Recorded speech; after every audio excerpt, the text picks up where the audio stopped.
શીખીએ છીએ અને પુષ્ટિ માર્ગનું ઘણું આપણને જાણવા મળે છે. તો ખૂબ ખૂબ આભાર. પ્રણામ શાસ્ત્રીજી, અને આપની આજ્ઞા હોય તો આપણે શરૂ કરીએ.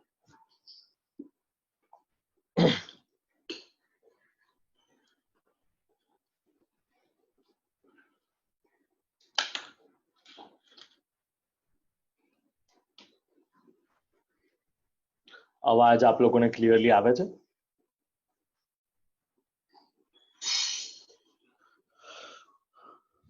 ચિંતા સંતાન હંતારો યત્પાદાંબુજરેણવઃ સ્વીયાનાં તાન નિજાચાર્યાન પ્રણમામિ મુહુર્મુહુઃ યદનુગ્રહતો જંતુઃ સર્વદુઃખાતિકો ભવેत् તમહં સર્વદા વંદે શ્રીમદ્વલ્લભનંદનમ અજ્ઞાનતિમિરાન્ધસ્ય જ્ઞાનાંજનશલાકયા ચક્ષુરુન્મીલિतं येन तस्मै श्रीगुरवे नमः.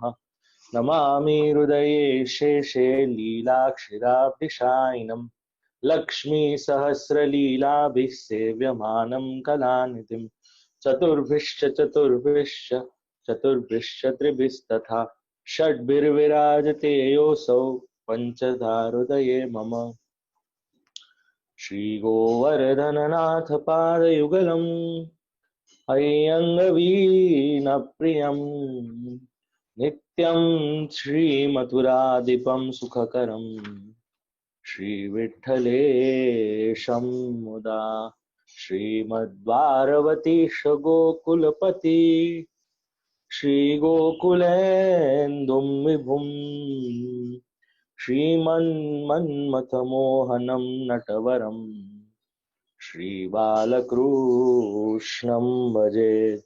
श्रीमद्वल्लभविठ्ठलो गिरिधरं गोविन्दरायाभिधं श्रीमद्बालककृष्ण गोकुलपति नाथं रघूणांस्तथा एवं श्री यदुनायकं किल घन श्यामं च तद्वंशजान् कालिन्दीं स्वगुरुं गिरिं गुरुविभुं स्वीय प्रभुश्च स्मरेत्. बर्हापीडं नटवरवपुः कर्णयो कर्णिकारं बिभ्रद्वासः कनककपिशं वैजयन्तीं च मालां रन्ध्रान् वेणुरधरसुधया पूरयन् गोपवृन्दैर्वृन्दारण्यं स्वपदरमणं प्राविशद्गीतकीर्तिः सौन्दर्यं निजरुद्गटं प्रकटितं स्त्रीगूढभावात्मकम् सौन्दर्यं निजरुद्गतं प्रकटितं स्त्रीगूढभावात्मकम् पुंरूपं च पुनस्तदन्तर्गतं प्राविशत्स्वप्रिये संश्लिष्टावुभयोर्बभौ रसमयः कृष्णो हि यत्साक्षिकम् रूपं तत्त्रितयात्मकं परमभिधेयं सदा वल्लभम् श्रीवल्लभप्रतिनिधिं तेजोराशिं दयार्णवं गुणातीतं गुणनिधिं श्रीगोपीनाथमाश्रयेत्. सायं कुञ्जालयस्थासनमुपविलसत् स्वर्णपात्रं सुधौतं राजयज्ञोपवीतं परितनुवसनं गौरवम्भोजवक्त्रं प्राणानायम्य नासापुटनिहितकरं कर्णराजद्विमुक्तं वन्देर्धोन्मीलिताक्षं मृगमदतिलकं विठ्ठलेशं सुकेशम्.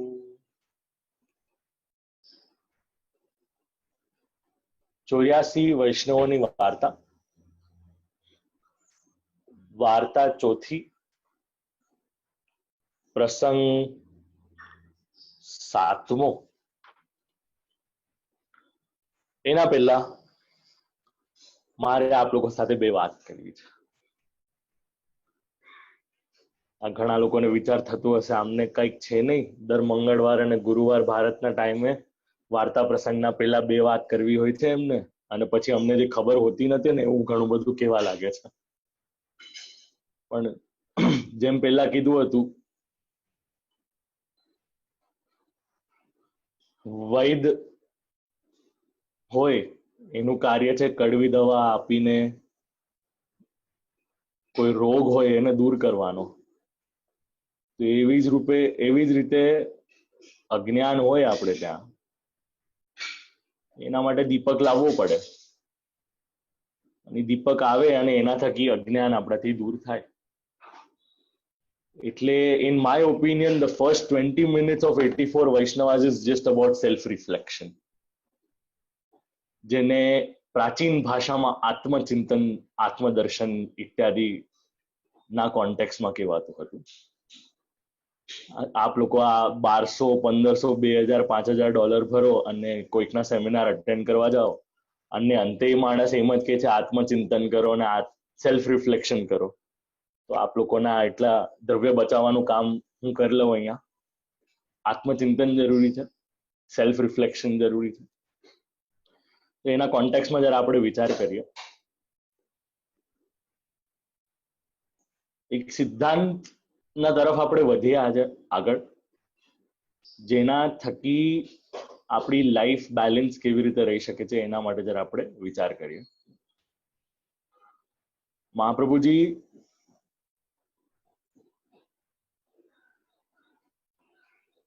એક ખૂબ સ્પષ્ટ વાત આપણને સમજાવે છે,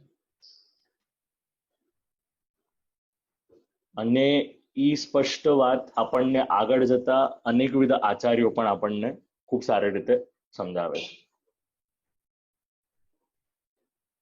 કઈ છે એક આજ્ઞા? સેવાયામ વા કથાયામ વા યસ્યા શક્તિર દૃઢા ભવેત. તો એક બાજુ આપણે કહીએ કૃષ્ણ સેવા સદા કાર્ય, અને એનું આપણે અર્થઘટન જ્યારે વાંચીએ ત્યારે ટીકામાંથી આપણને સદા શબ્દનો ખૂબ વિસ્તારપૂર્વક જ્ઞાન આપણને ત્યાંથી જાણવા મળે છે. હવે અહીંયા જે ઘણા બધા લોકો આંખ મીચોની લીલા કરે છે, આવે જાય છે, તો આપ લોકો રો તો શું પરસ્પર એકબીજાનો સંવાદ થઈ શકે? તો એક બાજુ સેવા છે, અવસર હોય ત્યારે સેવા, અને અનવસર હોય ત્યારે ભગવત કથા. કે ભગવત કથામાં શું આવે? કેવલ ભાગવતજીની કથા આવે, જેનાથી આપણી આસક્તિ દૃઢ થઈ શકે એવી ભગવાનની કોઈ પણ લીલાની કથા, અથવા તો ભગવાનના અનુસંધાનમાં કોઈના પણ પાઠ. હવે પાઠ શા માટે કરવા? ભાગવતજીનો પાઠ કરવાનો હોય એના માટે પદ્મનાભદાસજીની વાર્તાના પહેલા જ વાર્તા પ્રસંગમાં આપણે એની માટે આપણે જરા વિચાર કરી લીધો છે. પઠનીયમ પ્રયત્નેન સર્વ હેતુ વિવર્જિતમ. ભાગવતજીનો પાઠ કરવા માટે કોઈ હેતુ ન હોય તો એ ઉત્તમમાં ઉત્તમ પ્રકાર છે એવો મહાપ્રભુજીના સિદ્ધાંત અનુસાર આપણને વસ્તુ જાણવા મળે છે.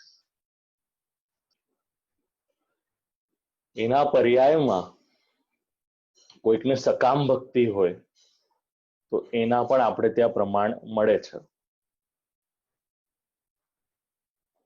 પણ શું ઈ મહાપ્રભુજીના દ્રષ્ટિકોણથી રાઈટ છે કે નહીં, એના માટે આપ લોકો જરા એનો નિર્ણય કરજો. ભાગવતજીનો પાઠ થઈ શકે, સાથે સાથે જનરલી વૈષ્ણવોના ઘરમાં પ્રખ્યાત શ્રી યમનાષ્ટકમનો પાઠ થતો હોય, અને તદુપરાંત સર્વોત્તમ સ્તોત્રનો પાઠ થતો હોય. પરંતુ આપણે ત્યાં બીજા એવા ઘણા બધા લઘુ ગ્રંથો છે, સ્તુતિ ગ્રંથો છે, જેના પાઠ પણ આપણે ત્યાં થઈ શકે છે, પરંતુ વૈષ્ણવોને એની અવેરનેસ હોતી જ નથી. આગળ જ્યારે વાર્તા પ્રસંગ વાંચશું ત્યારે એક વાર્તા પ્રસંગમાં કોઈક ષોડશ ગ્રંથનો પાઠ કરે છે એવો પણ ઉલ્લેખ આપણને મળશે. આજે જરા સમય મળ્યો છે તો લગભગ ગ્રંથ કેટલા છે ને આપણે ત્યાં જરાક એના માટે આપણે વિચાર કરીએ. હવે જે પણ અહીંયા બુક અને પેન લઈને બેઠા હશે એ લોકો માટે નવનીત આવવાનું છે હમણાં. કારણ કે જનરલી એક વૈષ્ણવના પરસેપ્શનમાં એવું હોય કે આપણે ત્યાં 84 વૈષ્ણવોની વાર્તા, 252 વૈષ્ણવની વાર્તા, બહુ વૈષ્ણવને ખ્યાલ હોય તો નિજગરુ વાર્તા, શિક્ષાપત્ર, સુબોધિનીજી અને ભાગવત અને ષોડશ ગ્રંથ. એટલે લોકોને લાગે કે અહીંયા સુધી પુષ્ટિમાર્ગ સીમિત છે. હવે ઘણાને શિક્ષાપત્ર ના આવડતું હોય અને એમના આજુબાજુ અન્ય સંપ્રદાય વાળા રહેતા હોય તો એ લોકો શિક્ષાપત્રી પણ કહેવા લાગે. શિક્ષાપત્રી આપણો ગ્રંથ નથી. શિક્ષાપત્રી અન્ય સમુદાયનો ગ્રંથ છે. હવે આ ગ્રંથ શા માટે અનિવાર્ય છે એની લૌકિક દ્રષ્ટિથી આપ લોકોને એક સિમ્પલ ફેક્ટ કહું. આ આજના મારા પેઢીના લોકો, મારા વયના લોકો, અને એમ કહીશ તો કઈ અતિશયોક્તિ નહીં થાય પણ મારા સમવયના અને સમયોગ્યતાના જે લોકો છે એ લોકોને એક વેસ્ટર્ન થોટ પ્રોસેસ તરફ આકર્ષણ ખૂબ વધારે છે. તો એમાં 5 AM ક્લબ હોય, લીડર ઇટ્સ લાસ્ટ હોય, કે પછી the subtle art of not giving something to a life હોય. તો આવી ઘણી બધી પ્રખ્યાત પુસ્તિકાઓ પ્રકાશિત થયેલી છે અને એમ કહીએ કે આદર્શ સિદ્ધાંતો બધા હવે આ પુસ્તિકાઓના આધારે થવા લાગ્યા. આપ લોકોનો સમય થોડો ડિફરન્ટ હતો એ વસ્તુ માટે. આપ લોકોના વડીલ ઇત્યાદિના સમયકાળમાં એ બધા સિદ્ધાંતોને કદાચ વાંચ્યા નહીં હોય પણ એમના જીવનમાં ઉતરતા જોયેલા હશે. ધારો કે એક જ સિદ્ધાંત આપ લોકોને કહું. એક બાજુ વેસ્ટર્ન ગ્રંથો આપણને 10 રીઝન આપે એક વસ્તુ કરવાના અને ત્યારબાદ એ વસ્તુ કરવામાં આવે. ઓન ધ કોન્ટ્રરી ધર્મશાસ્ત્ર રીઝન ન પણ આપે અને છતાંય એક શિષ્ય પોતાનું ગુરુનું કહેલું માને છે, શ્રવણ કરે છે અને એને જીવનમાં ઉતારે છે અને છતાં એનું કલ્યાણ થાય છે. તો શું હર પ્રશ્નનો નિરાકરણ દેવો જરૂરી છે? તો પ્રશ્નના નિરાકરણ દેવા જરૂરી છે કે નહીં, હર વસ્તુ જિજ્ઞાસાના નામે છુપાડવી જરૂરી છે કે નહીં, એના માટે પણ આપણે જરા વિચાર કરવો જોઈએ. Just because the question is asked doesn't mean it needs to be answered. The intent behind the question is far more important to be understood rather than the answer directly. તમને કોઈ આમ 2 હાથ કમર પર રાખીને પૂછે મારે સેવા શા માટે કરવી, તો એને ચૂપચાપ જવાબ દઈ દેવો તારે કરવાની કોઈ જરૂરત નથી. ત્યારે એના ઇનર ઈગોને સેટિસ્ફાય કરવા માટે તમારે આન્સર દેવાની કોઈ જ જરૂરત નથી. જો આટલી મહેનત કરે અને પરીક્ષા દેવા જાય અને ત્યાંય પોતાની મહેનત પર ભરોસો રાખે પરંતુ પોતાના પિતા અથવા તો માતાના કહેલા એક વાક્યમાં આટલો પણ વિશ્વાસ ન હોય તો એ વ્યક્તિને વધારે ભાર દઈને કોઈ પણ પ્રકારનું કન્વિન્સિંગ કરવાનું મારા હિસાબે આઈડિયલ લાગતું નથી. અને આપણી આ વાત આવી હતી પાઠ કરવાના આધારે. તો આપણે ત્યાં અનેકવિધ ગ્રંથો અનેકવિધ સમયે આપણે એનો પાઠ કરી શકીએ છીએ. એ આપણે શ્રી હરિરાયજી કૃત આજ્ઞા છે એમાં આપણે જાણી શકીએ છીએ. અને પુષ્ટિમાર્ગમાં એક ખૂબ સુંદર ગ્રંથ આજથી લગભગ 150 વર્ષ પહેલા પ્રકાશિત થયેલો હતો, જ્યારે પંચમ પીઠાધીશ દેવકી નંદનાચાર્યજી બિરાજમાન હતા આપશ્રીની આજ્ઞાથી. એ ગ્રંથનું નામ છે વલ્લભ પુષ્ટિ પ્રકાશ. વલ્લભ પુષ્ટિ પ્રકાશના પ્રીફેસમાં આખો સેવાક્રમ નું પુસ્તક છે. એના પ્રીફેસમાં જ્યારે સેવા કરવાની હોય એના પહેલાની જે તૈયારી કરવાની હોય તેમાં બુહારીની સેવા કરતા કરતા અંતઃકરણ પ્રબોધનો પાઠ કરવાનો હોય એવો આખો એક ક્રમ આપેલો છે. જો શ્રી ઠાકોરજીની આજ્ઞા હશે અને પ્રભુ કૃપા થશે ત્યારે તો આપણે આ ક્રમ આવતા વાર્તા પ્રસંગમાં જરા જાણવાનો પ્રયત્ન કરીશું.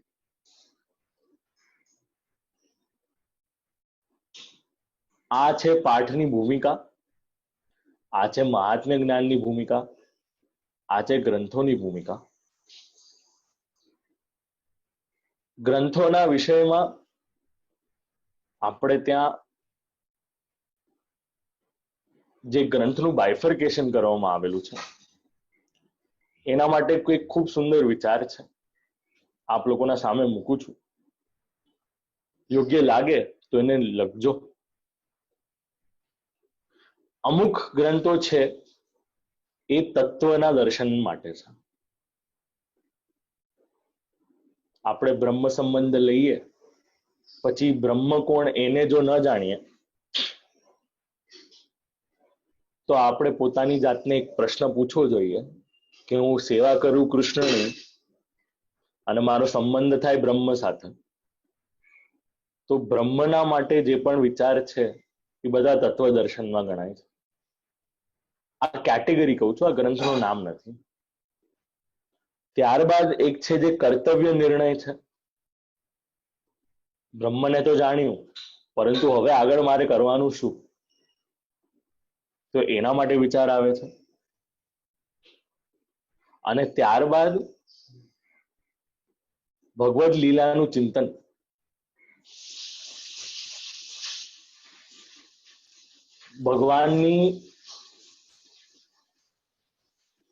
ભગવાનની કઈ લીલા છે, ભગવાને અનેકવિધ પ્રકારની જે લીલાઓ કરેલી છે એનું ચિંતન એ આપણે આવી રીતે જાણી શકીએ છીએ. તો આ ગ્રંથના બધા બાયફર્કેશન છે, આ કેટેગરીઝના અંડર બાયફર્કેશન આવે છે.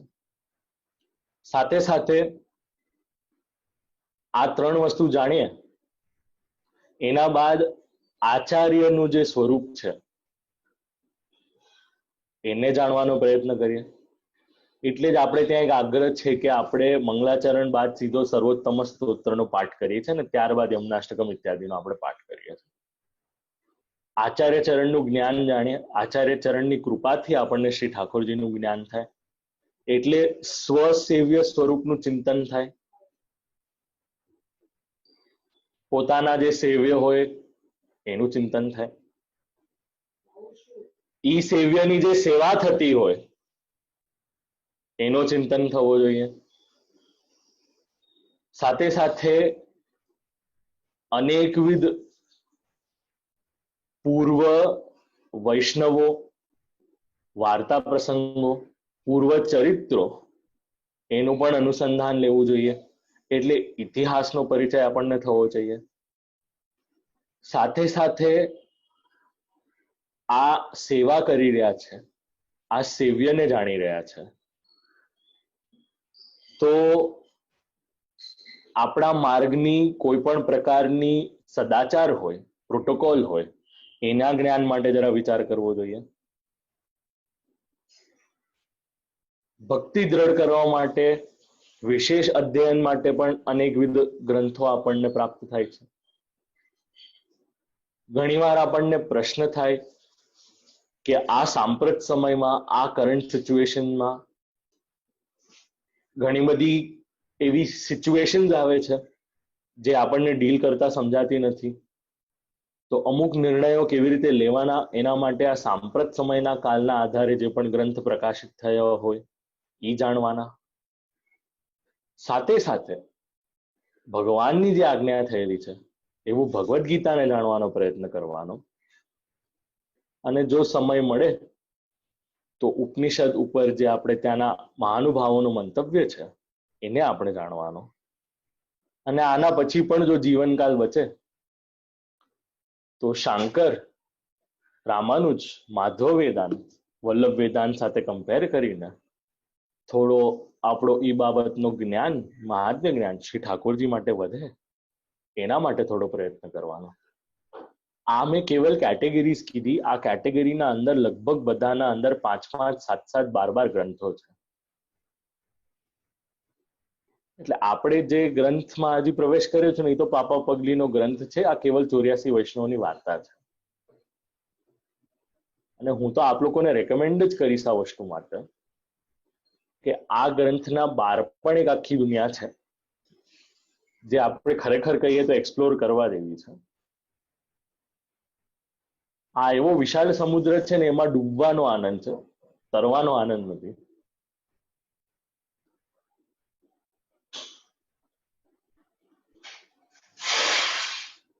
આગળ જતા ઠાકોરજી આ અમૃત પધરાવે. આ જીવમાં સામર્થ્ય નથી કોઈ અમૃત પધરાવાનો. આગળ જતા 7મા આ વાર્તા પ્રસંગમાં ચોથા વૈષ્ણવના એક દિવસ પદ્મનાભદાસજીએ વિચાર કર્યો કે શ્રી ઠાકોરજીને લઈને પધરાવીને કુટુંબ સાથે શ્રી આચાર્ય ચરણના દર્શન કરવા જઈએ. શ્રી આચાર્ય ચરણના શ્રી મુખેથી આપણે વચનામૃત શ્રવણ કરવાનો પ્રયત્ન કરીએ. તો જ્યારે આવો વિચાર આવ્યો, શ્રી ઠાકોરજીને પધરાવીને કુટુંબ સહિત અડેલ પધાર્યા છે. ઘણા દિવસ રહ્યા. દ્રવ્યનો સંકોચ હતો. ત્યારે ઠાકોરજીને ભોગ સમર્પતા હતા ત્યારે છોલા ધરતા હતા, જેને આજની ભાષામાં ચણા કહીએ છીએ. ચણા તળીને સમર્પતા હતા. સરસ રીતે વીણે, આગલા દિવસે ભીંજીવીને રાખે, બીજે દિવસે સરસ તળે, પાતળમાં એક મુઠ્ઠી દાળના ભાવથી, બીજી મુઠ્ઠી ભાતના ભાવથી, ત્રીજી મુઠ્ઠી ખીરના ભાવથી, શાક વગેરે ઇત્યાદિ ભાવથી પણ અલગ અલગ મુઠ્ઠીઓ પધરાવતા હતા. અને શ્રી ઠાકોરજી બધી સામગ્રી ભાવથી આરોગતા હતા. આવું રોજ કરતા હતા. પણ કુદરતનું કરવું, પ્રભુની કૃપા. કોઈક વૈષ્ણવને તો થાય જ કે આમાં કંઈક છે. એટલે એક વૈષ્ણવે આચાર્ય ચરણને જઈને આ બધી વાત કરી કે પદ્મનાભદાસજી આ પ્રકારે કેવલ છોલા આરોગાવે છે. ત્યારે પદ્મનાભદાસજીના ઘેર પધાર્યા શ્રી આચાર્ય ચરણ.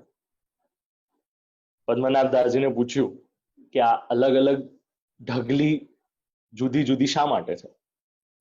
પદ્મનાભદાસજીએ જે ભાવ હતો એ પ્રગટ કર્યો અને કહ્યું કે આ દાળ છે, આ ભાત છે, આ શાક છે, આ ખીર છે, આ કઢી છે, વગેરે વગેરે ઇત્યાદિનો ભાવ અહીંયા જણાવ્યો. જે જે ઢગલીઓ હતી ત્યાં એ બધી ઢગલીઓ કઈ કઈ સામગ્રી છે એનો વિચાર, એનો જે ભાવ હતો એ ત્યાં પ્રગટ કર્યો. આચાર્ય ચરણનું ત્યાં હૃદય ભરાઈને આવ્યું છે કે આને દ્રવ્યનો સંકોચ છે તેથી આમ કરે છે, પરંતુ દ્રવ્ય માટે ઉપાય કરતો નથી. ખૂબ ધૈર્ય છે, તેથી એના ઉપર શ્રી ઠાકોરજી ખૂબ પ્રસન્ન થયા છે, એવું શ્રી આચાર્ય ચરણ અહીંયા કહે છે. આચાર્ય ચરણ જ્યારે ઘરે પધારે, ભોજન કર્યું. અક્કાજીને કહ્યું કે પદ્મનાભદાસજીને ત્યાં ઘરે દ્રવ્યનો ખૂબ સંકોચ છે. હવે રોજ છોલા અને ચણા આરોગે છે શ્રી ઠાકોરજી. અક્કાજીએ સાંજના બધી સામગ્રી સિદ્ધ કરી વૈષ્ણવના સાથે મોકલાવી. આચાર્ય ચરણને ત્યાંથી જે સામગ્રી આવી હતી, પદ્મનાભદાસજીએ કહ્યું કે એવું લાગે છે કે હવે આપણને કાઢવાનો ઉપાય કર્યો છે. જે સામગ્રી આવી હતી એને મૂકી રાખી. તુલસાને કહ્યું કે મૂકી રાખ. બીજે દિવસે ફરી એ જ પ્રસંગ બન્યો. અક્કાજીએ બધી સામગ્રી સિદ્ધ કરીને મોકલી. તુલસાએ ફરી પદ્મનાભદાસજીએ કહ્યું કે આપણને જલ્દી વિદાય આપી છે, માટે સવારે નીકળશું, હમણાં એ મૂકી રાખો. સવાર પડી, શ્રી ઠાકોરજીને જલ્દી રાજભોગ સુધી સેવા પોરવારી મથુરાનાથજીને પૂછ્યું કે આપને શ્રી આચાર્ય ચરણના ઘરે પધારવું છે? જો પધારવાની ઈચ્છા હોય તો ત્યાં જાત જાતના સામગ્રી છે, મારે ત્યાં તો જે સમયે જેવું મળશે તેવું ધરીશ. ત્યારે મથુરાનાથજીએ કહ્યું કે મને તારું કરેલું ભાવે છે, તેથી તું જે ધરશે તે પ્રીતિથી આરોગીશ. અનોસર કરાવી એક નાવ ભાડે કરી અને ત્યારે તુલસાને કહ્યું કે 2 દિવસનું જે સીધું સામગ્રી હતી એ અક્કાજીને આપી આવવાની છે. તુલસાએ બધી સામગ્રી શ્રી આચાર્યજીને ત્યાં આવી રીતે આપીને આવી. બધી વસ્તુઓ નાવ પર ધરી. મથુરાનાથજીને પણ નાવમાં પધરાવ્યા. શ્રી આચાર્ય ચરણ પાસે પધાર્યા. દંડવત કરી વિનંતી કરી, આજ્ઞા હોય તો ઘરે જઈએ. આચાર્ય ચરણે પૂછ્યું કે ઠાકોરજી ક્યાં છે? કહ્યું કે નાવમાં પધાર્યા છે. આચાર્ય ચરણે વિદાય કર્યા. મનમાં વિચાર કર્યું કે પદ્મનાભદાસજી કેમ ગયા? પેલા તો અચાનક આવ્યા અને કેમ જતા રહ્યા? અક્કાજીએ કહ્યું કે 2 દિવસનું સીધું મોકલાવ્યું હતું તે પાછું આપવા ગયા. આચાર્ય ચરણે કહ્યું સીધું મોકલાવ્યું તેથી ગયો, નહીતર ન જાતે. એવું આચાર્ય ચરણે શ્રીમુખેથી આજ્ઞા કરી અને પદ્મનાભદાસજી પછી ઘરે સેવા કરવા લાગ્યા. શું સમજવાનું છે આ વાર્તા પ્રસંગમાં? તો પહેલા તો ઈ સમજાયું ભાવ પ્રકાશમાં જે સમજાવ્યું એના પહેલા આપણે અહીંયા 3 વસ્તુ બીજી જાણીએ. પહેલા તો અહીંયા ગુરુના સન્મુખ થવાનો જે ભાવ પ્રગટ કર્યો છે એ વાર્તા પ્રસંગના શરૂઆતમાં આપણને એ વસ્તુ જાણવા મળે છે કે પદ્મનાભદાસજીને શ્રી મહાપ્રભુજીના સન્મુખ થવું હતું. એ આપણે પહેલો ભાવ જાણવાનો. બીજો, અહીંયા વિનંતી કરે છે શ્રી પદ્મનાભદાસજી, કે છે કે આપને શ્રી આચાર્ય ચરણના ઘરે જવું હોય તો પ્રયોજન છે એનું, કારણ કે ત્યાં જાત જાતની વાનગીઓ સામગ્રીઓ બિરાજે છે, આપશ્રીને સમર્પિત થશે. તો જે ભગવદ્ ગીતાનો જે શ્લોક છે, ફલમ પત્રમ પુષ્પમ તોયમ યો મે ભક્ત્યા પ્રયચ્છતિ, કે જેવી રીતે એક ભક્ત આ બધું મને સમર્પિત કરે છે, હું એનો તે સ્વીકાર કરું છું. એ જ શ્લોકનું આપણે અનુસંધાન આપણે અહીંયા લઈએ કે તું જે મને ધરશે, તું જે ધરે છે એ મને ભાવે છે અને તું જે ધરશે એને હું અંગીકાર કરીશ. ક્યારે પણ આપણે એમ નહીં વિચાર કરવો કે આપણે કઈ શ્રી ઠાકોરજીને ધરી રહ્યા છે ને એ સ્વીકાર કે અંગીકાર નથી કરી રહ્યા. એકવાર એક વૈષ્ણવને પ્રશ્ન થયો હતો કે શ્રી ઠાકોરજી સામગ્રી સિદ્ધ કરીને ભોગ ધરીએ તો એ ભોગ ઘટતો કેમ નથી? તો ઉપનિષદનો જે વચન છે, પૂર્ણમદ પૂર્ણમિદમ પૂર્ણાત પૂર્ણમુદચ્યતે પૂર્ણસ્ય પૂર્ણમાદાય પૂર્ણમેવાવશિષ્યતે, જે પૂર્ણ હોય એ પૂર્ણમાંથી પૂર્ણને લે અને એ પૂર્ણ લયા બાદ પણ જે વસ્તુ બચવાની હોય એ પણ પૂર્ણ જ હોય. એ ન્યાયથી જ્યારે ઠાકોરજી કોઈ પણ પ્રકારના ભોગને અંગીકાર કરે છે ત્યારે એમાં કોઈ પણ પ્રકારની ઘટ થતી નથી, એ રિડ્યુસ થતું નથી. એટલે લોકોને લાગે કે આમાં ફિઝિકલ ચેન્જ થાય તો જ શ્રી ઠાકોરજીએ સામગ્રી અંગીકાર કરી. હા, ઘણીવાર એવા ઇન્સ્ટન્સીસ થયા છે જ્યારે શ્રી ઠાકોરજીએ સામગ્રી અંગીકાર કરી લીધી હોય અને આપ લોકોને કોઈ પણ ફિઝિકલ ફોર્મમાં કદાચ ન દેખાય, પણ મેટાફિઝિકલ ફોર્મમાં, સ્પિરિચ્યુઅલ ફોર્મમાં તો શ્રી ઠાકોરજીએ ઓલરેડી સામગ્રી અંગીકાર કરી લીધી છે. તમારા ભોગને પ્રસાદમાં ઓલરેડી આપણને એવી રીતે બહાર મળી રહ્યું છે. એટલે બ્રહ્મ જ્યારે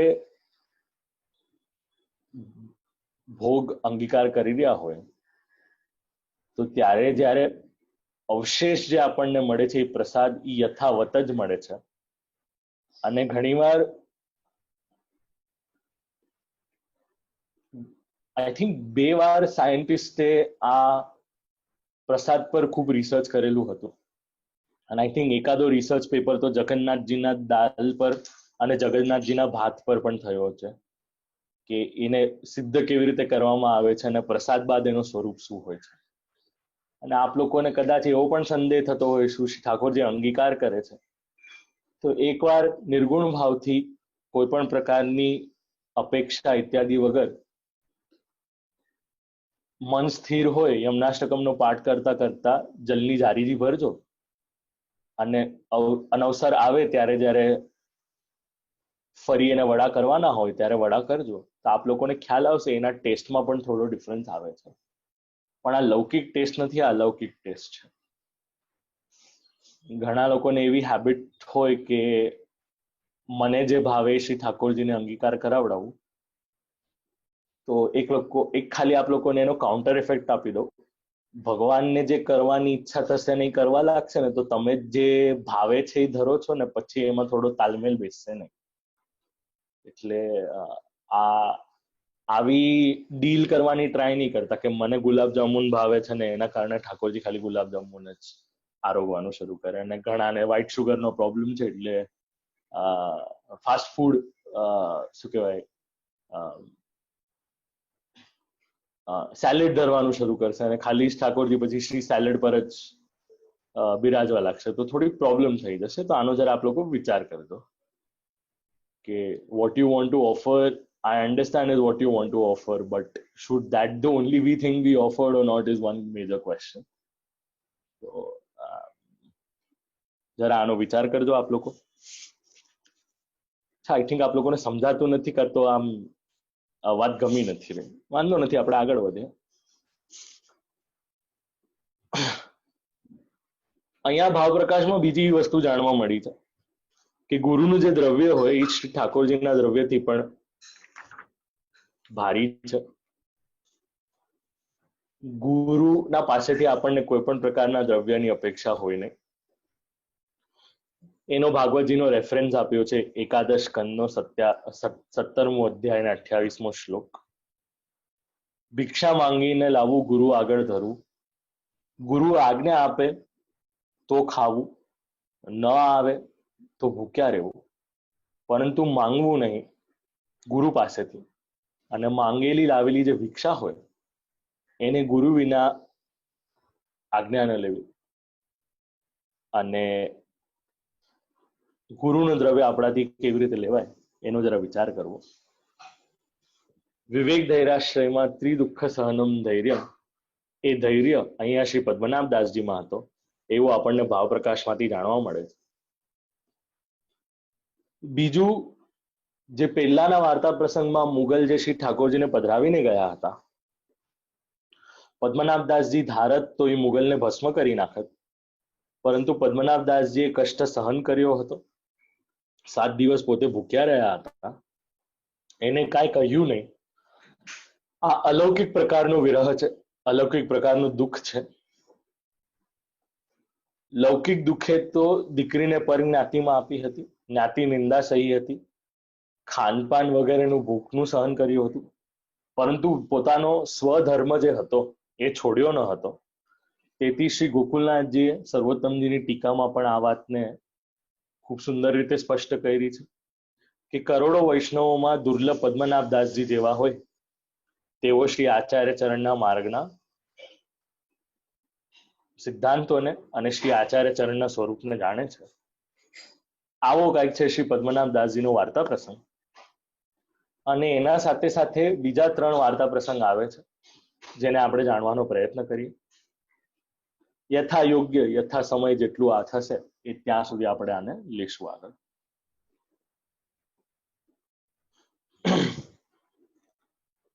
ચાલો હવે આપ લોકોને થોડું જાગૃત કરવા માટે એક પ્રશ્ન પૂછું. પદ્મનાભ દાસજીની દીકરીનું નામ શું?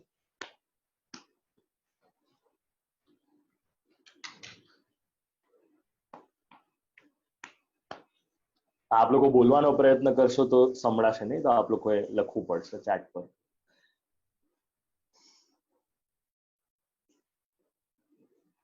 ચલો સરસ, જ્ઞાત છો આપ લોકો એટલે વાંધો નથી.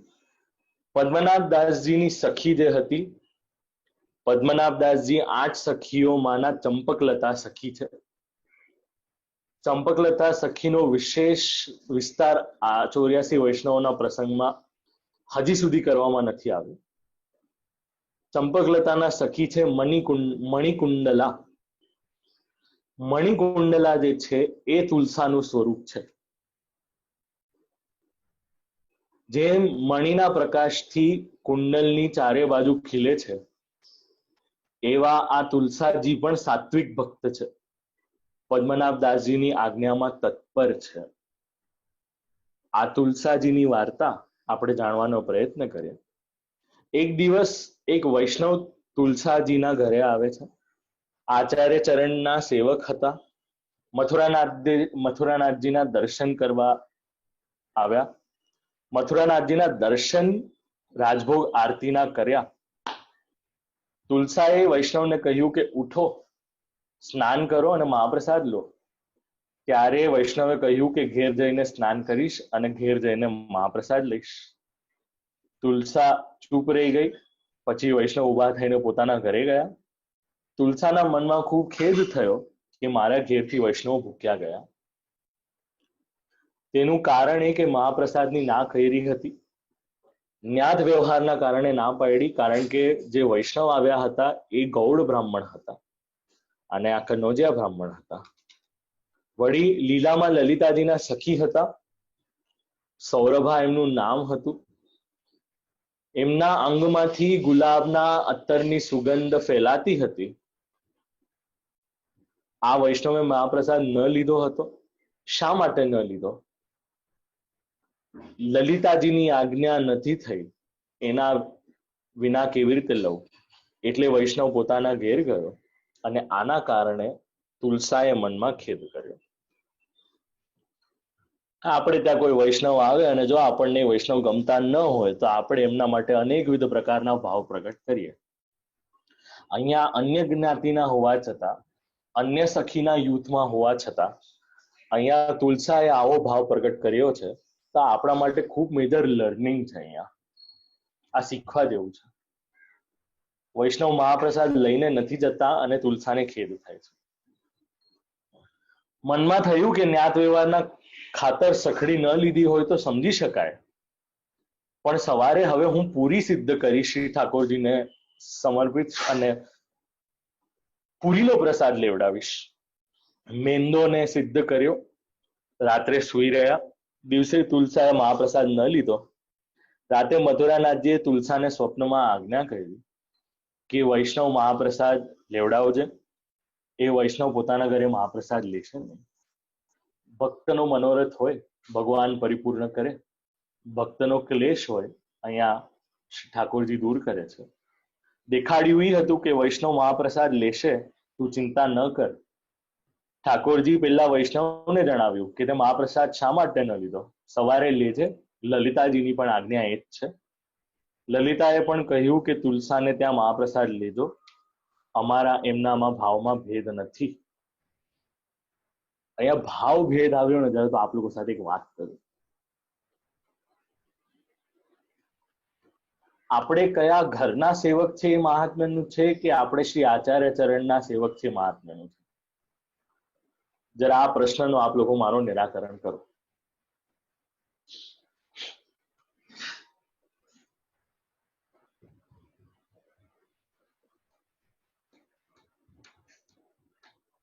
ઘરના સેવકની પ્રાધાન્યતા કે આચાર્ય ચરણના સેવકની પ્રાધાન્યતા?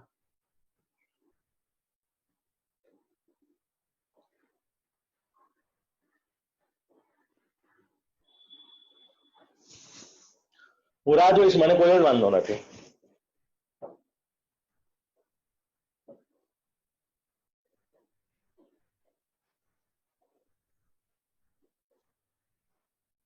ચાલો, 2 જણને લાગે છે 56 લોકોમાંથી કે આચાર્ય ચરણના સેવકની પ્રાથમિકતા વધારે છે, પ્રાધાન્યતા છે.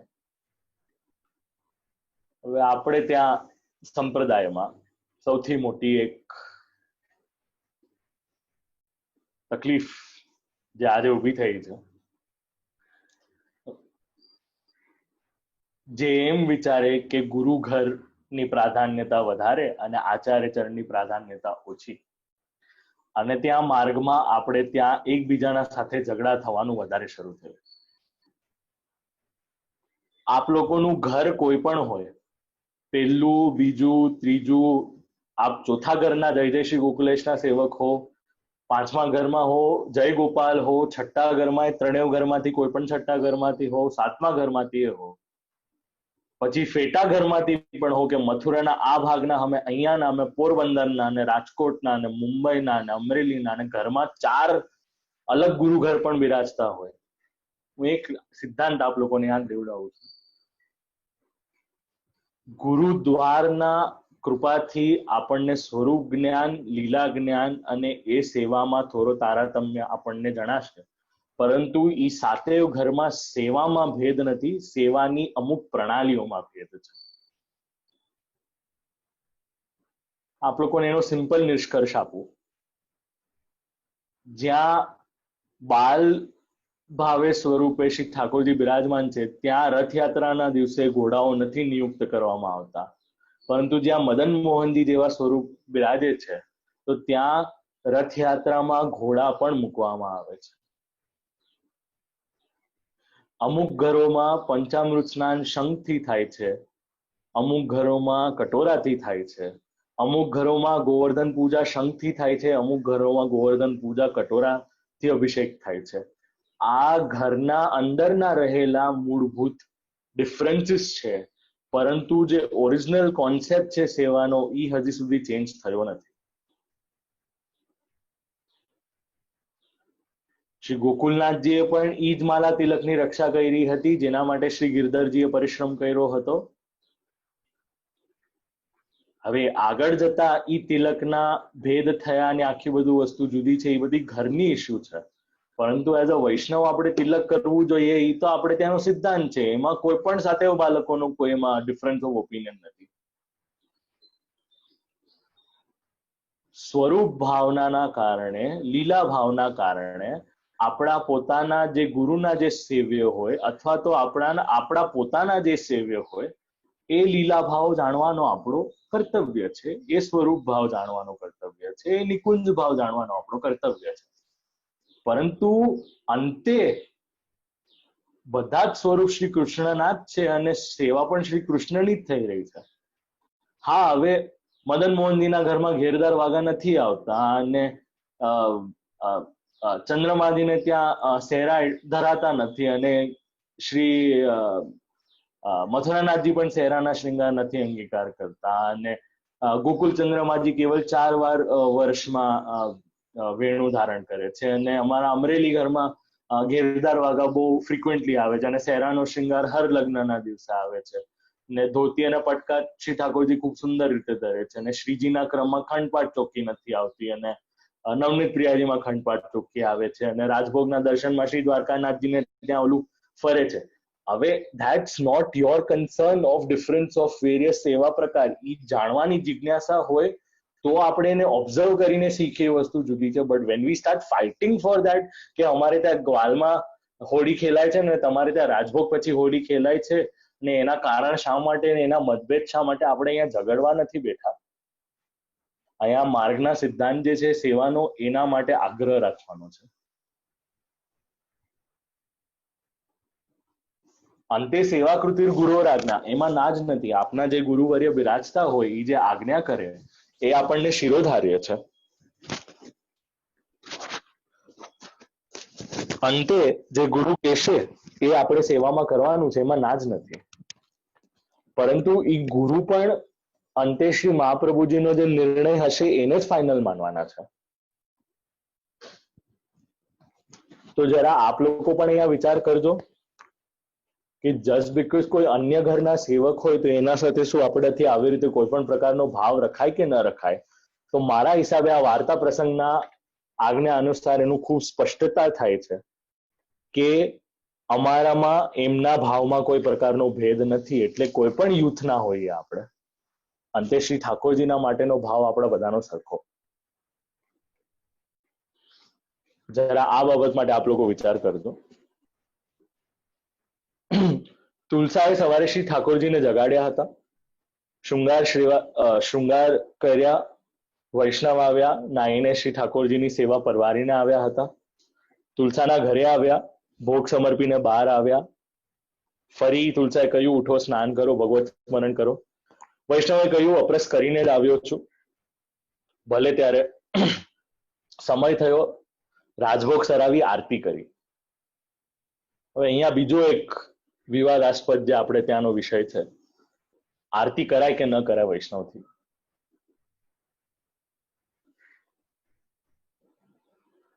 આપ લોકોને એક વિનંતી છે, ગુરુ ઘરમાં આજ્ઞા લઈ લેજો. મારે આ બાબતનો નિષ્કર્ષ નથી આપવો આપ લોકોને, કારણ કે વૈષ્ણવોએ અન્ય વૈષ્ણવો પાસેથી સાંભળેલી વાતો હોય અને પછી મૂળ સિદ્ધાંતો આપણે વાંચીએ ને અને આપણે કોઈક ફલાણાએ કોઈક જગ્યાએ કોઈક ગ્રંથમાં લખેલું હતું જેની ઓથેન્ટિસિટીને પણ આપણને કોઈ વેલિડેશન ન હોય અને આપણે એને કોટ કરીએ અને અડધું સાંભળેલું હોય એનાથી આપણે જિજ્ઞાસા લઈને આવીએ તો એનો કોઈ પોઈન્ટ જ નથી. મારા હિસાબે આ વિષય માટે આપ પોતાના ગુરુઘરમાં આજ્ઞા માંગજો, ત્યારે આપ લોકોને ખબર પડશે. એમાં પણ બે મત છે. અમુક જગ્યાએ આર્યા ગવાય છે અને અમુક જગ્યાએ આર્યા ગવાતી નથી. આર્યા શું છે? આરતીમાં ગવાતી જે શ્લોકો છે એને આર્યા કહેવાય છે. શ્રી વિઠ્ઠલનાથજીની રચના છે આર્યા, અને એકાદી આર્યાની રચના શ્રી રઘુનાથજીએ પણ કરી છે. આરતીનો પણ આપણે ત્યાં ક્રમ છે અને તમે અને મેં નિષ્કર્ષ નથી આપ્યો. શ્રી હરિરાયજીએ પોતાના ગ્રંથોમાં, આપશ્રીએ પોતાના સ્વતઃના જે રચેલા ગ્રંથો છે એમાં આરતીનો નિષ્કર્ષ પણ આપેલો છે કે 4 આટા શ્રી ચરણના હોય, 2 આટા શ્રી નાભિકમળના હોય, 1 આટો શ્રી મુખનો હોય અને 7 આટા સ્વરૂપના હોય. આવી રીતે 14 આટાની આરતી કેવી રીતે થતી હોય. આટા એટલે જ આપણે સર્કલ કરીએ ને એની વાત કરું છું. આટો એટલે ઘઉંનો લોટનો આટો નહીં, આટો એટલે સર્કલ. અહીંયા સર્ક્યુલર મોશન જે હોય છે એની વાત કરું છું. એટલે આ તો મારું કામ છે સત્ય કેવું. આ તો જે આચાર્ય ચરણને ઇત્યાદિની કૃપા છે એના કારણે આ બધું જે થોડું બહુ પુષ્પાંજલિ જે થોડી બહુ ખ્યાલ છે એ આપ લોકો સાથે શેર કરી રહ્યો છું. અહીંયા તિલક મુદ્રા ઇત્યાદિ બધું કરેલું હતું. આરતી કરી, વૈષ્ણવે દર્શન કર્યા, શ્રી ઠાકોરજીને અનુસર કરીને બહાર પધાર્યા. ત્યારે વૈષ્ણવને પ્રસાદની પાતળ ધરી, ત્યારે કેવલ અનસખડી ધરી. વૈષ્ણવે કહ્યું ના, મને સખડીની પણ આજ્ઞા થઈ છે, હું સમગ્ર મહાપ્રસાદ લઈશ. તુલસાએ સખડી મહાપ્રસાદ પણ ધર્યો, લીધો. પ્રસાદ લઈને વૈષ્ણવ પોતાના ઘરે ગયા અને તુલસાને ખૂબ આનંદ થયો. અહીંયા એ દેખાડ્યું કે વૈષ્ણવ આવે ત્યારે યથાશક્તિ મુજબ એનો સન્માન કરવો, એનો સત્કાર કરવો. કારણ કે જેના ઘરમાં જળનું પણ સન્માન નથી એવા ઘરને આપણે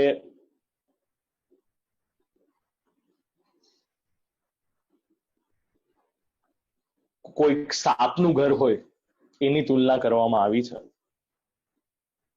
વૈષ્ણવો માટે આવી મમતા હતી તુલસાની. આગળ જતા શ્રી ગુસાઈજી પધાર્યા હતા. ગુસાઈજી જ્યારે પધાર્યા હતા ત્યારે શ્રી ઠાકોરજીથી અધિક જાણીને અહીંયા સેવા કરી. જેવી રીતે શ્રી આચાર્ય ચરણમાં શ્રી દામોદરદાસ હરસાણીજીની પ્રીતિ હતી, અહીંયા તુલસાએ શ્રી ગુસાઈજીની સેવા કરી. ગુસાઈજી ખૂબ પ્રસન્ન થયા. એક દિવસ ભોજન કરીને ઓઢ્યા હતા. તુલસાએ ભગવદ વાર્તા કરીને શ્રી ગુસાઈજીને પ્રસન્ન કર્યા. ત્યારે શ્રી ગુસાઈજી એમ કહ્યું કે પદ્મનાભ દાસજીની સંતતિ આવી જ હોવી જોઈએ. સ્વતઃ શ્રી ચંદ્રાવલીજીનું સ્વરૂપ, એમનો પરકીય ભાવ, હાસ્ય ખૂબ પ્રિય, કટાક્ષ વચને પૂછ્યું. શ્રી ઠાકોરજી પોતાનો સ્વરૂપાનંદ અનુભવ જતાવે છે. તમે પણ સખી છો, શ્રી ઠાકોરજીની સેવા કરીને વશ કર્યા છે, તેથી અમારી ભાગીદારી તમે પણ છો. આ પ્રકારે વ્યંગ કટાક્ષ વચન કહ્યા. પરંતુ તુલસા ખૂબ શુદ્ધ અને સાત્વિક છે એટલે કહ્યું. જ્યારે શ્રી ગુસાઈજીએ પૂછ્યું કે શ્રી ઠાકોરજી સાનુભાવ જણાવે છે, તુલસાએ ખૂબ સુંદર જવાબ આપ્યો છે. મહારાજ, પેટ ભરીને ખાઈએ છીએ, નીંદ ભરીને ઘસઘસાટ ઊંઘીએ છીએ, આચાર્ય ચરણના ગ્રંથનો પાઠ નિત્ય કરીએ છીએ. આ સાંભળી શ્રી ગુસાઈજી અતિ પ્રસન્ન થયા. આ શરૂઆતમાં કરેલી પાઠની વાત, એની ફલશ્રુતિ આપણને અહીંયા જાણવા મળે છે.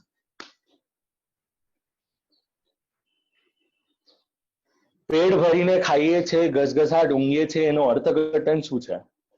જેટલો રસ અમારા પેટમાં સમાઈ શકે, જેટલી પાત્રતા અમારામાં છે, એટલી પાત્રતાનો રસ શ્રી ઠાકોરજી અમને અનુભવ કરાવે છે. ઠાકોરજીની સાથે સાથે ઘસઘસાટ ઊંઘીએ છીએ કારણ કે અમારો સ્વકીય ભાવ છે, તેથી સુખી છીએ. ચિંતા નથી. મુખ્ય અર્થ તો આ ગુરુના કારણે છે. અનેક જન્મથી શ્રી ઠાકોરજીથી વિખૂટા પડ્યા હતા. અન્ય યોનિઓમાં પેટ ન ભરાયું, સુખેથી ઊંઘ ન આવી. હવે આપે કૃપા કરી, શરણે લીધા, હમણાંના જન્મ પેટ પણ ભરાણું અને ઊંઘ પણ આવી. શ્રી ઠાકોરજીના આશ્રયથી સુખેથી ઊંઘ પણ આવી રહી છે. આ જે બધો અવિદ્યાના કારણે જે બધું દુઃખ આવ્યું, એ બધું વીત્યું, એ આપણને અહીંયા જાણવા મળ્યું. અને બીજી પરીક્ષા થઈ તો કે દીનતા માટે વિજ્ઞપ્તિમાં શ્રી ગુસાઈજી ખૂબ સુંદર શ્લોકો ટપક્યા છે. ત્યાં તુલસા અહીંયા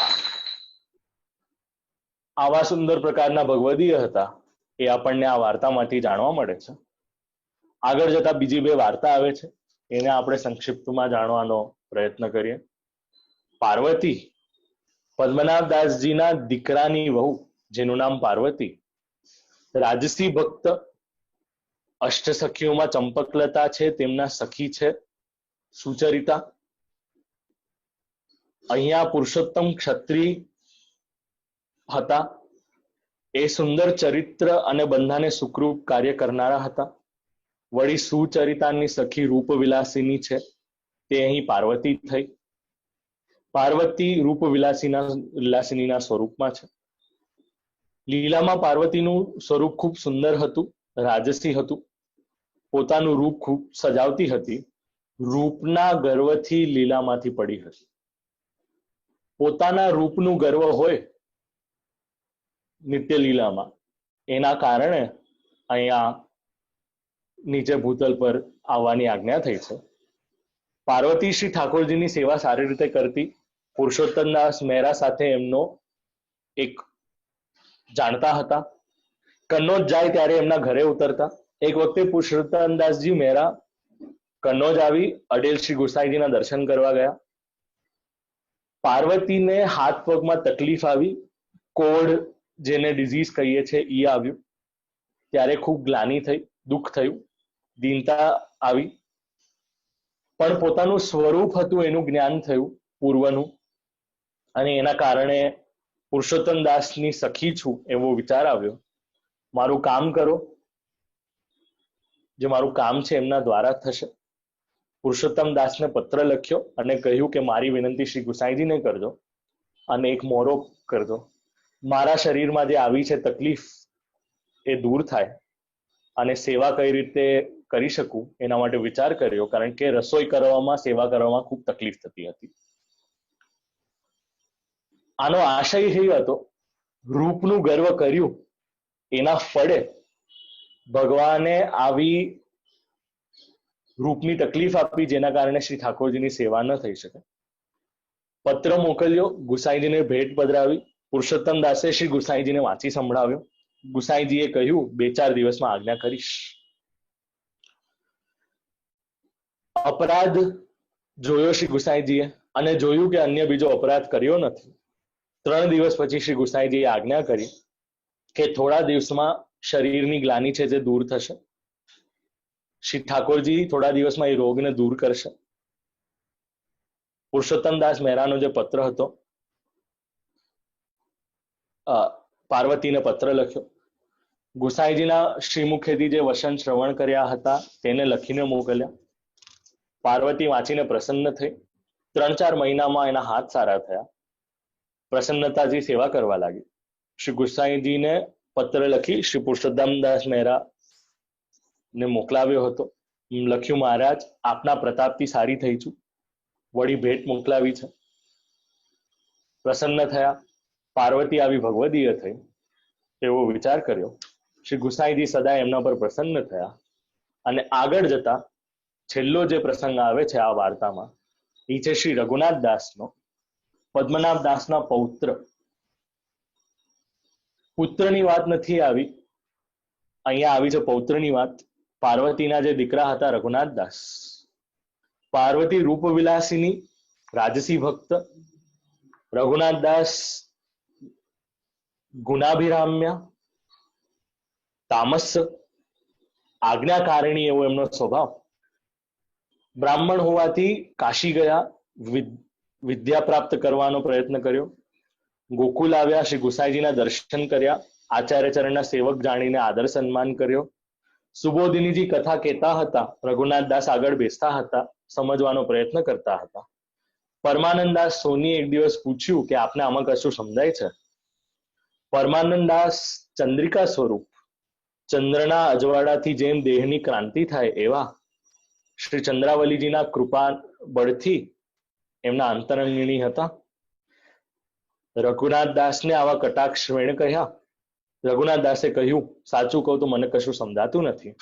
આચાર્ય ચરણની માર્ગની પરિપાટી અને માર્ગની વાતો જાણતો નથી. રઘુનાથ દાસનું માન બધું રોડાઈ ગયું. એક વસ્તુ ઈ જાણવા મળી, જાકો વેદ રટત, બ્રહ્મા રટત, શંભુ રટત, શેષ રટ, નારદ શુક વ્યાસ રટત, પાવત નહીં પારહી. ન ઇતિ નેતિ નેતિ જે વેદ પણ વખાણ કરે છે, અહીંયા શ્રી આચાર્ય ચરણની કૃપા વિના શ્રી આચાર્ય ચરણના સિદ્ધાંત જણાતા નથી. ભલે અનેકવિધ શાસ્ત્ર, વૈદિક પુરાણ ઇત્યાદિમાં પ્રવેશ કરે છે. હું લગભગ 2 મિનિટ વધારે લઈશ આપ લોકોના સમયની. નાયમાત્મા પ્રવચનેન લભ્ય ન મેધયા બહુનાશ્રુતેન. એટલે જે બહુ શ્રુતિ વચનોને પણ જાણતો હોય એને પણ બ્રહ્મની પ્રાપ્તિ થાય છે કે નહીં, એવું જ એક વચન આપણને શ્રુતિઓમાંથી મળે છે. શ્રી ગુસાઈજીએ રઘુનાથ દાસજીને 4 ગ્રંથ ભણાવ્યા: સિદ્ધાંત રહસ્ય, કૃષ્ણાશ્રય, નવરત્ન અને સેવાફળ. માર્ગનો બધો સિદ્ધાંત બતાવ્યો સિદ્ધાંત રહસ્યથી. એક જ આશ્રય હોય કૃષ્ણાશ્રયથી જણાવ્યું. લૌકિક વૈદિક ચિંતા દૂર કરવા માટે નવરત્ન અને સેવા કરવાથી શું ફળ પ્રાપ્ત થાય છે એ સેવાફળ. આ ગ્રંથ જાણ્યા બાદ બધી લીલાના પ્રસંગો, પ્રકારો બધા સમજવા લાગ્યા. મોટા પંડિત થયા. કેટલા દિવસ પછી ભગવત સેવામાં મમતા વધી હતી. થયું એમ પોતાની માતા પાસેથી સેવાનો હક લીધો. પોતે પરચારગી કરવા લાગ્યા. મથુરાનાથજીએ આજ્ઞા કરી કે કેવલ લીટી નહીં ધરો, દાળ પણ ધરો, ગળું છોલાય છે ઇત્યાદિનો પ્રસંગ આવે છે. આગળ જતા પશ્ચાતાપ થાય છે અહીંયા રઘુનાથ દાસને કે પોતાના માતા સાથે સરખામણી કરી, કારણ કે જેટલા રાજસ ભક્ત છે એટલા જ તામસ ભક્ત છે. એનું અનુસંધાન લીધું અહીંયા. રઘુનાથ દાસજી ઘણા દિવસ સુધી સેવા કરી, પરંતુ પાર્વતીજીની સેવા અહંકારથી છોડાવી હતી. પ્રભુ અપ્રસન્ન થયા છે એવું વિચાર્યો. ભગવદીય સાથે મળીને શ્રી ઠાકોરજી પ્રસન્ન થશે, અહંકાર દૂર કરાવ્યો. ગુસાઈજીના જે માર્ગનો જે સિદ્ધાંત છે એને ફરી યાદ કર્યો, બતાવ્યો. રઘુનાથ દાસજીને પાર્વતીજીને કહ્યું કે હવે આપ જ સેવા કરો, આપ જે આજ્ઞા કરશો એનું પાલન કરીશ. હું ચૂક્યો, મારી ભૂલ છે. પાર્વતીજીની કોઈ ઈર્ષા અદેખાઈ તો હતી નહીં, શુદ્ધ ભક્ત હતા એટલે પ્રસન્ન થયા. રસોઈ કરવા લાગ્યા. રઘુનાથ દાસજી પાસે શૃંગાર ઇત્યાદિ કરાવતા હતા. આ પ્રકારે આમ કરતા રઘુનાથદાસજીની પ્રીતિ શ્રી ઠાકોરજીમાં વધી અને જોવા જઈએ તો 7 વૈષ્ણવ થયા, પરંતુ પદ્મનાભદાસજીનું કુટુંબ એક જ સાથે ગણ્યા એટલે 4 ગણ્યા અને ચોથો વાર્તા પ્રસંગ અહીંયા આવી રીતે વિરામ લીધો. આપ લોકોને આ વાર્તામાં થોડી વિસ્તારપૂર્વક કહેવાની નથી, પરંતુ આપ લોકો એને વાંચજો. મેં એનો સાર આપ લોકોને અહીંયા સમજાવ્યો છે. એટલું કહીને મારી વાણીને શ્રી મથુરાનાથજીના શ્રીચરણમાં સમર્પિત કરું છું.